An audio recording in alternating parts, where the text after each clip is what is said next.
match area. We got Pat Cox on the bottom. We got Oliver Tomajko up top. Both two phenomenal Magic players. Both two Pro Tour level caliber players. I've played both of them on the Pro Tour.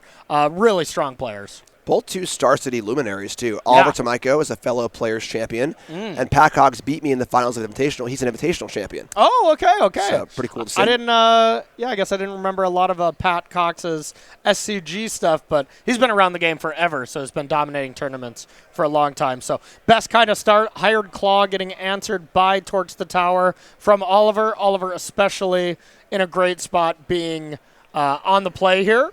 And honestly, this is just blowing me away here, Jim. Look at both of their deck boxes. That says everything you need to know about these two players. That's great. That is great. Just two of the most worn down, beaten up deck boxes from CFP and SCG. That's iconic. Love that. That's great. Yeah, Torch Tower here early is really, really important for Oliver. A lot of the issue of these Cauldron decks is they've been shaving down on cards like Torch the Tower and stuff like that. That's really good against the red decks. So having 3 copies here from Oliver and having one early is really, really important. Yeah, totally agree. All right, coming on in with Fear missing out.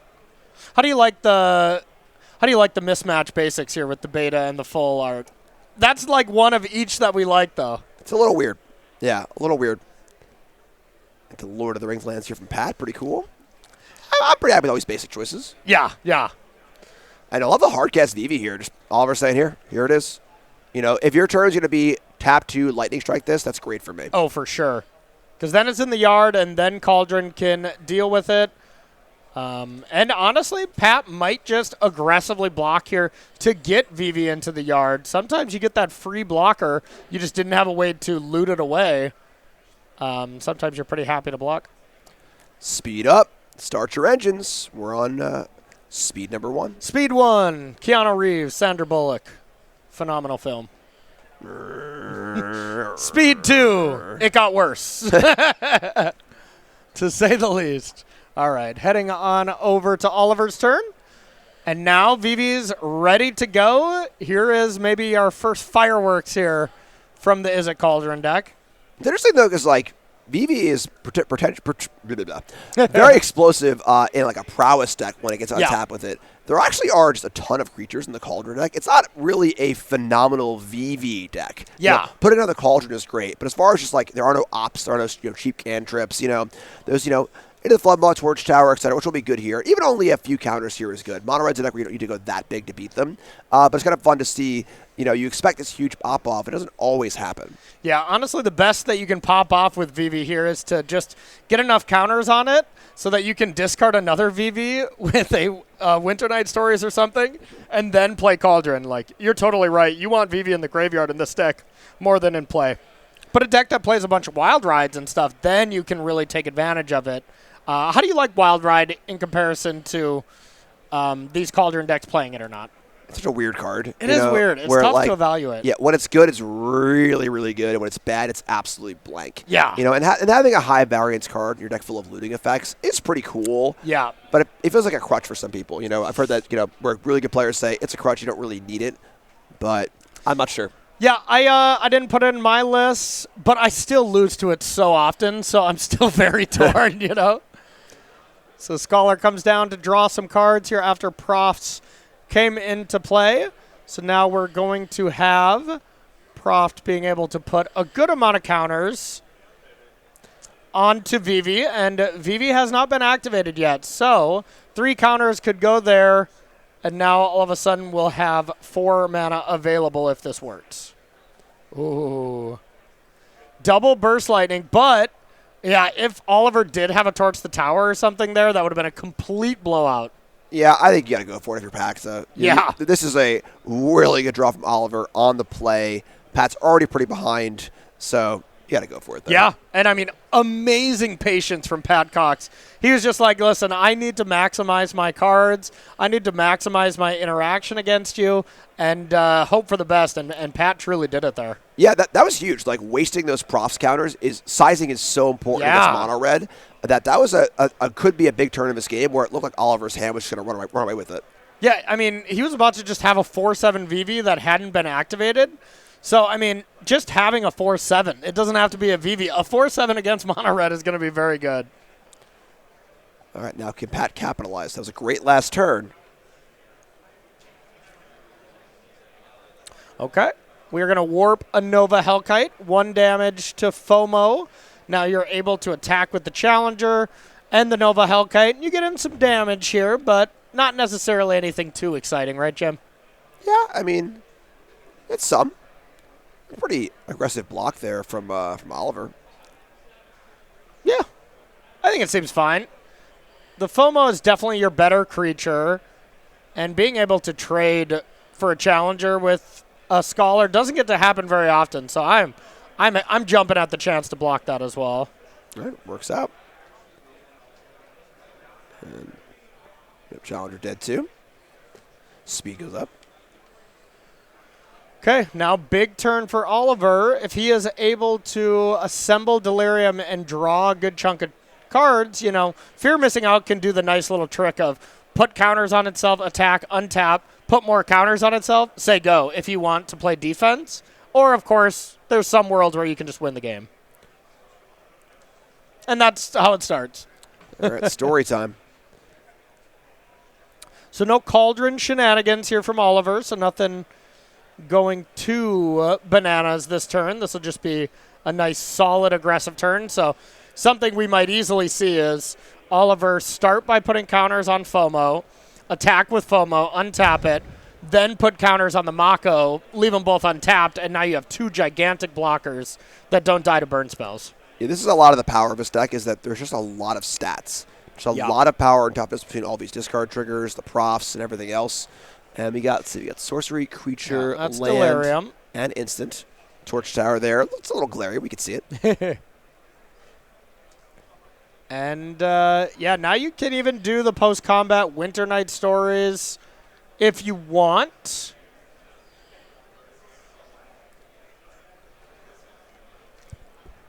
And here comes an attack for 5.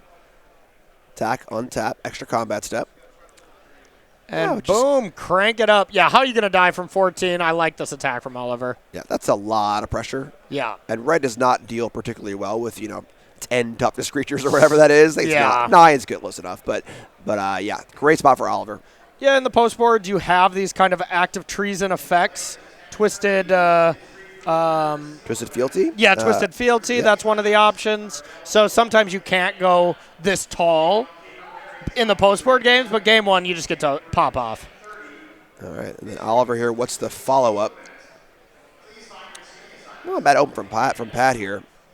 Yeah. Kind of surprising to see not too much going on. Oh, never mind, we're past turn. Yeah, Sorry, yeah. My bad. That makes a lot more sense. Screaming Nemesis coming down, having to play defense. Oh. And that should probably do it. Well, that was the story of the best deck being on the play, having a fantastic draw, and Mono Red just not being able to keep up. Right, Jim? Yeah, and that's a lot of the power of the CV deck is that, I mean, I guess VV was cast that game technically, but that was not really a VV game. No Cauldrons. VV didn't really do that much. Mostly because of the good play from Pat, honestly. Yeah. But just stats and numbers. It just puts so much power in play so quickly while velocity, drawing cards, and all the good stuff. Let's see what Pat Cox can do here to fight back. We got 1 Abrade, 1 Cut Propulsion, 1 Fire Magic, 2 Obliterating Bolt, 2 Soul Guide Lanterns, 2 Stingerback Terrors, 4 Sunspine Links, and 2 Twisted Fealty. Jim, what do you like? Yeah, I mean, the fealties are pretty exciting. Stealing a FOMO or any large creature like that is a way to kind of steal a game. We saw that, in Orlando, some big threatened effects like that, stealing large flyers. Cut Propulsion could take down a large flyer like Riddler or Steam Core Scholar. So kind of ways to make sure that if Oliver makes a very large creature or two, that Pat can still win the game. Yep. Okay, and then from Oliver's side here, we got 3 Unable to Scream, 1 Fresh Start, 2 Spell Pierce, 1 Fire Magic, 2 Disdainful Stroke, 2 Annuls, 1 Pyroclasm, 2 Obliterating Bolt, and 1 Quantum Riddler. A lot of good stuff for this matchup, huh? Yeah, very aware that red's going to be a very played deck. Yeah. Extra removal here is key. Unable to Scream is very nice as an answer to Screaming Nemesis, where it's very thematic too. Yeah, it's perfect. Same set, Unable to Screaming Nemesis. Really, really good stuff. So have an answer there. But yeah, a lot of removal spells here. I think things get a little better for Oliver post board. Cards like the Razorkin Needlehead are already main deck for Pat. Yeah. So it looks like Oliver's bringing more stuff in. Has to break serve here on the draw, but if unable to, we'll still have to play in game 3. Yeah, I mean, all the Unable to Screams, the fresh starts are just so good at dealing with, pretty much every single threat from Pat Cox's side. So, yeah, I really like Oliver's plan here against the mono red deck. So, all right, before we get into it, let's talk about our next spotlight we got here, and it's Spotlight the Avatar. This is going to be so much fun. This is going to be in Atlanta, January 9th through the 11th. Going to be really, really cool. I'm excited to head to that one. I also love Atlanta as a city. And The Last Airbender, just really cool stuff. You a fan? It's funny, actually. I'm not familiar. Okay. I started watching episode 1 on my flight home from LA a few weeks ago, and I was kind of like half asleep. When you're watching on a flight, you're not super engaged. Yeah. I watched the first 10 minutes, and I'm like, I'm going to give this the respect it deserves and watch it at home at some point later. Yes. I'm not going to make this a flight show. So I've heard really, really good things. Hope to watch it at some point soon. Yeah, I've heard really good things as well, so I'm looking forward to diving into it. And I'm looking forward to heading to Atlanta for this event. So go to StarCityGames.com to get more information on that event. I love the start of year events. It's after Christmas. Everyone has like a week or two to recover, and that first Magic event of the year, always special. Always special, absolutely. I think our last one was in Atlanta as well, right to start the year. Yes, it was. All right, game number 2. Pat Cox on the play. Now, this is definitely going to be the game where, of course, Pat has to win to be able to continue in this match, but a game he should be favored in. Yeah, play draw is huge here. Yes. It's mono red. That's not exactly expert analysis. Yes. But it really is important in this particular match because Pat getting under the sizing of Oliver is really, really important. Yeah, Pat all day is going to be very play draw dependent. Is it Cauldron? Not necessarily. Of course you'd love to be on the play, but it's a deck that plays pretty well from behind as well. You just get to really change your sideboard or change your configuration of your deck based on if you go first or second, which I really love about the Cauldron deck. If I'm first, all my Riddlers are in, my Makos are in. I'm going to be as aggressive as possible. Then on the draw, you can turn to more of a controlling route. So Burst Lightning deals with the Mako and then gets in with the Bastronaut to go to speed number 2. Yeah, great start. Keep things off the board. Yes. Pat wants to kill things when they are still small and not give them a chance to get into that 4, 5, 6 toughest territory. And Oliver, on the flip side, wants to just not kill these type of creatures that are just okay, the Bastronaut, and save your removal spells for the tricky to deal with creatures like the Razorkin Needlehead, because that is just, it's a game breaker for you. Screaming Nemesis is brutal as well, but that's kind of the squeeze, is if you save your removal spell for those, you kind of just get beat down by Hired Claws and Bastronauts. Yeah, it's similar to the control matchup we just watched, where it's all about pacing. It's just like what's important at this stage in the game or right now. And Pat did play a Soulstone Sanctuary. I think that's pretty telling if I'm playing against him and be like, well, you either have another Soulstone or you don't have any more mountains. Would be my assumption going into it. We'll see if that's correct. Okay. Corey. Good start. Corey looking good here. Corey looking good here in the booth this morning. Screaming Nemesis coming down, and that does have menace. Oliver does a whoops. Like the smile there. I do like it as well. It's like, I, of course, know what Bastronaut does, and have played against it many, many times. Oliver was just in the last regional championship, so I'm sure he's playing a ton of Modern to get ready for that one. Yeah, I like how Pat also read the Duelist of the Mind. Yes. Pretty uncommon card to see in these Cauldron decks. Been a spicy one-up in the last week or two. I wonder if, Oliver, Nathan, we've seen a lot of Duelists of the Minds running around. That is Nathan Stoyer's World Championship card. Do you think they're playing it in honor of him, or do they just really like the card? I could see it going either way. Yeah, sure. Yeah. A little spice to the deck, Yeah. If one of my friends has a Worlds card, I would for sure want to rep it. So that does deal 1 damage to the Nemesis, which should deal 1 damage, but I think Pat did miss it. Yeah, that also does not target for the Crybot Duelist of the Mind, I don't believe. Unless that is a different magic we're not aware of. And there is a thunder magic. That looks like fire magic to me, though. Yeah, it does look like fire magic to me. All right. I didn't see him draw, though, so if you did see him draw, I thought I saw a loot, but, okay. it's still early.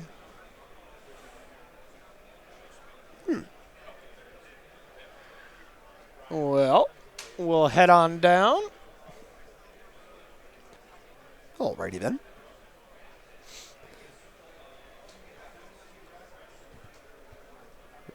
Heading back to Pat's way. See what he wants to do here. Scream. Bang. When in doubt, Attack scream. for 3. Get it going. Maximum velocity. Now we are maxed out, which does not really do anything in the deck when the Bastronauts are not in play. And good old lightning strike on a creature. Classic. And no mountain, though, so no land. So heading back to Oliver's way. A lot of pressure on Oliver here to find, one of these unable to screams. Also this fresh start. That was the card everyone was looking for yesterday. Yes, they were everywhere. Yeah, weird, uncommon, similar effect. Oh, boy. But the instant speed wave to interact with the Screaming Nemesis, that is pretty nice, you know? So Fresh Start actually seems really incredible. Yeah, a little tough here, though, is Obliterating Bolt and a Nemesis, take 4. It's not, it's funny, it's like, that stunk. It wasn't the end of the world. Yes. I feel like folks never want to deal damage to Nemesis ever. It wasn't that bad. Yeah, it wasn't terrible. And, yeah, Oliver even had a Into the Flood mod. That's how much he recognized and how important it is to keep threats off the table from the mono red side. Yeah, like if you're only taking 4 as long as one of your creatures isn't dying, and now we see it's big butt time. Yep. Riddler get in the way of a lot of different creatures. Now we'll see, number one, if Pat would just replay the Nemesis. Would you attack and would you block from Oliver? A lot of different decisions. Going down to 4 gets a little rough. It's not as bad as 3. Pat's a mono red player, Corey. Yeah. Pat don't mess around. That creature entered sideways. So now do you kill the Riddler or do you aim it upstairs? It's very dependent on what Pat's hand is. Yeah. Is there another lightning strike or another burn spell? Does Pat feel like this game needs to be a cheese out game with a burn spell or a threaten effect or something like that? Or can Pat just take the trade and keep playing? Let us find out. Pat is up on cards because he hasn't played many lands, so has all spells in hand. Oliver burned a Flood mod, down a card, up a card on the Riddler. So, and it really depends how many cards Oliver's has as well, just because if you're really low on cards, being able to restock with your draw step here could be very devastating. So this is definitely the key moment in this game and match. It's interesting that Pat's still thinking this through. We're going to kill the Riddler. Yeah. He's like, I know I'm attacking. I just don't know what I want to do after that. Right. So Oliver's blocking there, I would say 98% of the time. Yeah. But, I mean, even that exchange is just not great. Sure, Oliver paid 7 mana for that Riddler, but drew 2 cards and then traded with a creature. Man, Riddler is just as good in Standard as it is in Modern.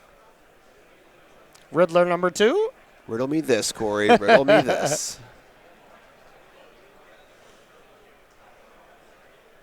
See, now, if it had gone face and Oliver's at 4, Oliver needs to be scared of a thing like Twisted Fealty. Yeah. That one big thing, or even a land kick burst lightning. Pat has some time here. Has some time, and I believe 5 cards in hand. So this has got to be an end step burn spell. Maybe untap, try to find mountain number 2, and aim 2 more burn spells upstairs. This Riddler is getting pretty big. It's funny, though, because it's almost a double-edged sword. You don't want the Riddler to get too big. Yeah. Then we see one Twisted Fealty ends the game. So, and not every time does Twisted Fealty get brought in. I haven't played a ton of mono red in this Standard, admittedly, as I've been 100% hooked on Cauldron. I have played so much of it, and even just ladder play, some challenges online. I can't get enough of this as a Cauldron deck. It's everything I want to be doing.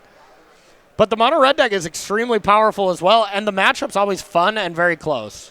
Yeah, the games are great. The games are so great. That's one of the things about the BB deck, too, is that, it's probably a little too good. Wizards have already said they might take some action on this deck. But yeah, it was named in the article. They're not saying, hey, VV is banned, but they put it in the article that VV is powerful. Yeah. And they're aware. They're aware. Keeping an eye on things, But the reality is that, The deck is super interactive. All the games are really good. Yeah. There's a lot of things happen in the game. It's not like it's like some, Neoform, Belcher, whatever combo deck, where it's like this all-in crazy thing that's, when that deck is too powerful, things get crazy. Yes. So if that's the best deck in the format, things are a little uneven. But this is a super interactive, super back-and-forth deck. A lot of exciting games.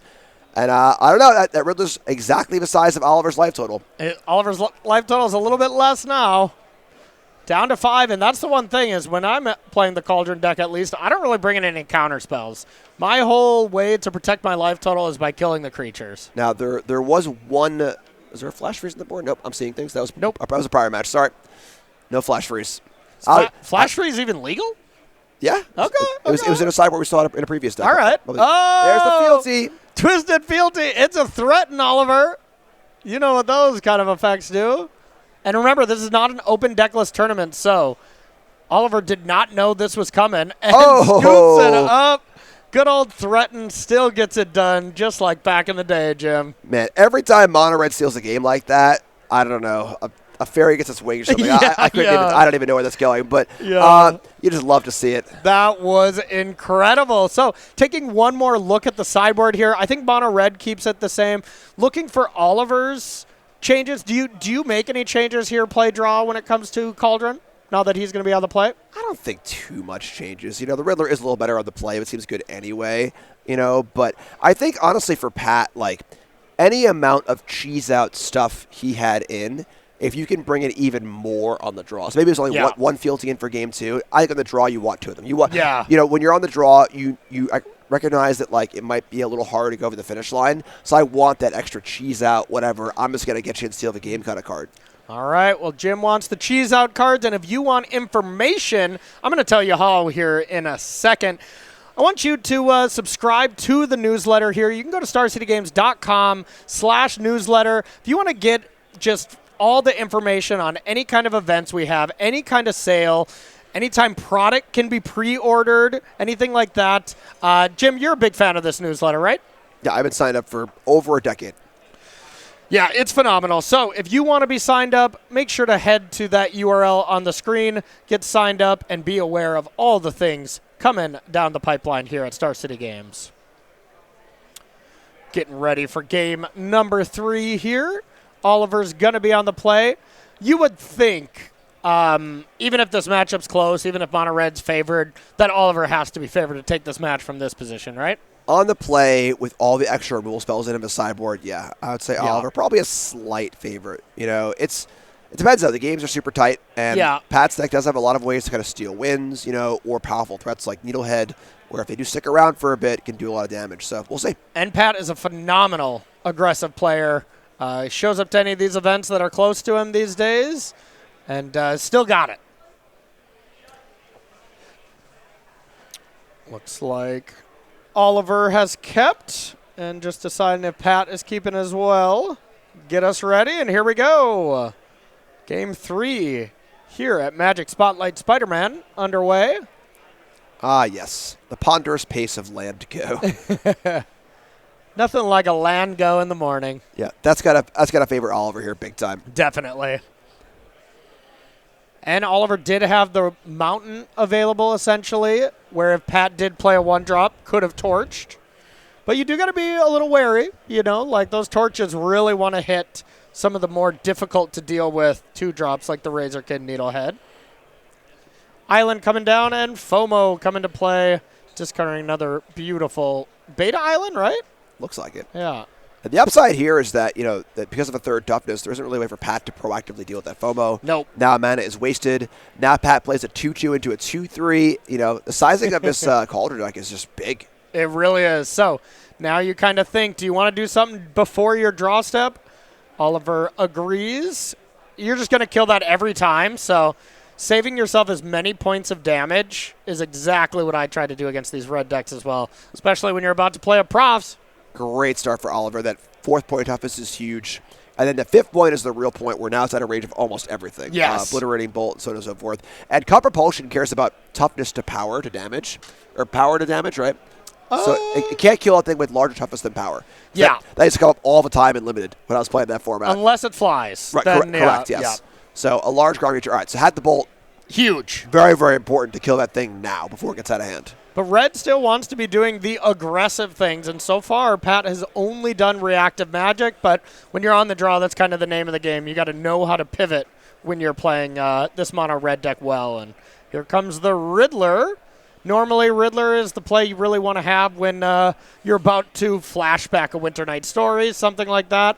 So this is usually the last on the line of 2-drops you want to play. Yeah, kind of a weak turn here for Oliver. Just 2-mana draw card. Not using any part of the Buffalo here aside from just the card draw. So playing the card fairly, which is still pretty good, but not awesome. Pat needed a turn like that. A turn where Oliver didn't even put a Mako into play or something like that. But to be fair, when you're bringing in that much removal, Mako is the card that I cut. You got too much stuff coming in. You got to get rid of something. Yeah, this is tough. 4th land go for Pat, and now Oliver could just cast the Riddler, put a counter on it. It's pretty huge. But what if we have double lightning strike, Jim? 4 for 1. That would not be great. And out of range. If I see double lightning strike upstairs here, I'm going to go shake Pat's hand after this. Even if the game ends, with him at 0 life and Oliver at 14? Whatever. You got to believe. You got to believe. All right, land 5. Pat's got to do something big here. All right, mono red control. Yeah. Little transformational sideboard here for Pat. I mean, it had to have been hey, I kept a hand with these good 2-drops and, has just not found anything so far because, this is not going well. Now, funny, though, because like we saw last game, there is some double-edgedness to the sizing on Oliver's creatures. If this Riddler gets up to have, 10 power or something like that, we could see end step, burn spell, untap, threaten as a possible path. Yeah, that could be brutal.